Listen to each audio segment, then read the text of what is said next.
आज या ठिकाणी अंधेरीमध्ये अंधेरी पूर्व विभागामध्ये कोकणवासियांना आपल्या गणपतीच्या दर्शनाला, उत्सवाला, सणाला आपल्या गावी जायचं आहे आणि त्यासाठी कोकणवासियांसाठी आमचे आमदार मुरजी पटेल आणि सगळ्या सहकाऱ्यांनी अतिशय चांगली सोय, उत्तम बसेस आणि सगळ्या कोकणवासियांना त्या ठिकाणी सोय निर्माण केली, त्याबद्दल त्यांचं मी अभिनंदन करतो.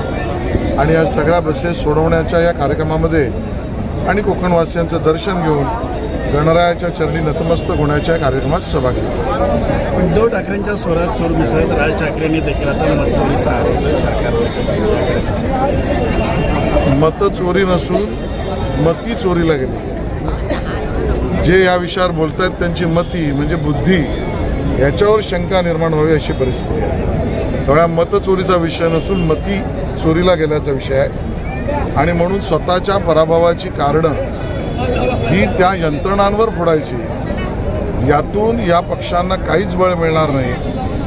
आपल्या पराभवाच्या कारणांची मीमांसा न करता ती कारणं विरोधी पक्षाने यंत्रणांवर किंवा सत्ताधारी पक्षावर फोडून त्यांचं बळ अजून दुर्बळ होईल. जनतेचा त्यांचा विश्वास अजून कमी होईल. कारण मतदार हा राजा असतो.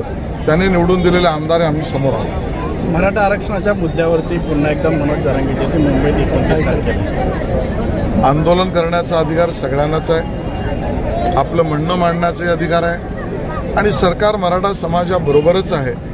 मराठा समाजांच्या मागण्या ह्या सरकार गांभीर्याने घेऊनच हा आपला समाज आणि त्यांच्या मागण्या यावर सकारात्मकच विचार करतोय, एवढं मी सांगेन. उद्धव ठाकरेंच्या वाढदिवसाला राज ठाकरेंची उपस्थिती लागली होती. यानंतर आता गणेशोत्सवाचं देखील राज ठाकरेंकडून उद्धव ठाकरेंना कुटुंब कुटुंबात एकाने एकमेकाकडे जावं यामध्ये आम्ही भाष्य काय करावं. गणपतीचं निमंत्रण एकाने दुसऱ्याला दिलं, चांगली गोष्ट आहे. गणरायाची त्या ठिकाणी आरती आणि दर्शन घेण्याची भूमिका दोन भावांची असेल, उत्तम गोष्ट आहे. थँक्यू.